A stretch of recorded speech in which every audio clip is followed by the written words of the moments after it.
അങ്ങനെ കുറെ കാലങ്ങൾക്ക് ശേഷം ഞാനൊരു കല്യാണത്തിന് പോവാണ് കേട്ടോ. കുറച്ചധികം ലേറ്റ് ആയിട്ടാണെങ്കിലും നമ്മൾ കറക്റ്റ് സമയത്തിന് തന്നെ എത്തി. അങ്ങനെ ചെന്നപ്പോൾ തന്നെ നമുക്ക് വെൽക്കം ഡ്രിങ്ക് ഒക്കെ കിട്ടിയായിരുന്നു കേട്ടോ. നമ്മൾ ഏത് കല്യാണത്തിന് പോയാലും അവിടുത്തെ ആദ്യത്തെ പ്രയോറിറ്റി എന്ന് പറയുന്നത് എപ്പോഴും ഫുഡ് തന്നെയാണ് അല്ലേ. അങ്ങനെ വെൽക്കം ഡ്രിങ്ക് ഒക്കെ കഴിച്ചതിന് ശേഷം നമ്മൾ നേരെ ചെക്കനെയും പെണ്ണിനെയും കാണാൻ വേണ്ടിയിട്ട് മുകളിലുള്ള ഓഡിറ്റോറിയത്തേക്ക് പോയിട്ടോ.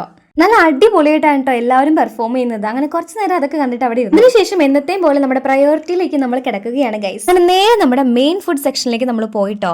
നമുക്കിവിടെ ചപ്പാത്തി, വെള്ളയപ്പം, പൊറോട്ട, അതുമാതിരി തന്നെ ഈ നെയ്പത്തല്, ചിക്കൻ കറി, ബിരിയാണി, ചില്ലി ചിക്കൻ, അങ്ങനത്തെ ചില സാധനങ്ങളൊക്കെ ആയിട്ട് ഉണ്ടായിരുന്നത്. മീൻ കറിയൊക്കെ ഉണ്ടായിരുന്നു. പിന്നെ വെജിറ്റേറിയൻ സെക്ഷൻ വേറെ ഉണ്ടായിരുന്നു കേട്ടോ. അങ്ങോട്ട് ഞാൻ പോയേ ഇല്ല. എന്നെ കൊണ്ടാവുന്ന പോലെയൊക്കെ എല്ലാ സാധനങ്ങളും ഞാൻ വാങ്ങിയിട്ടുണ്ട് കേട്ടോ. പിന്നെ മെയിൻ ഫുഡ് സെക്ഷൻ കഴിഞ്ഞ് കഴിഞ്ഞാൽ സാലഡ് സെക്ഷൻ ഉണ്ട് കേട്ടോ. പല വിധത്തിലുള്ള സാലഡും കാര്യങ്ങളും ഇവിടെ ഉണ്ട് കേട്ടോ. ഹെൽത്തും ഡയറ്റും കാര്യങ്ങളൊക്കെ ഫോളോ ചെയ്യുന്നവർക്ക് ഇവിടെ ഒരു വേറെ സെക്ഷൻ ആയിട്ട് സാലഡ്സ് ഉണ്ട് കേട്ടോ. ഡെസേർട്ടും കാര്യങ്ങളൊക്കെ സെറ്റ് ചെയ്തിരിക്കുന്നത് പുറത്താണ് കേട്ടോ. പോപ്കോൺ, അതുമാതിരി തന്നെ ഇതുപോലത്തെ പഞ്ഞിമിഠായി എനിക്ക് ഭയങ്കര ഇഷ്ടമായി. ഈ ഒരു ഐറ്റം അടിപൊളിയാണ് കേട്ടോ. നല്ല രസമല്ലേ ഇങ്ങനെ കാണാൻ വേണ്ടിയിട്ട്. ഡെസേർട്ട് സെക്ഷനിൽ എനിക്ക് ഏറ്റവും കൂടുതൽ ഇഷ്ടപ്പെട്ട ഒരു ഐറ്റം ആണ് കേട്ടോ ഈ ഒരു സാധനം. ഇത് നമ്മുടെ ഇളനീർ പായസമാണ് കേട്ടോ.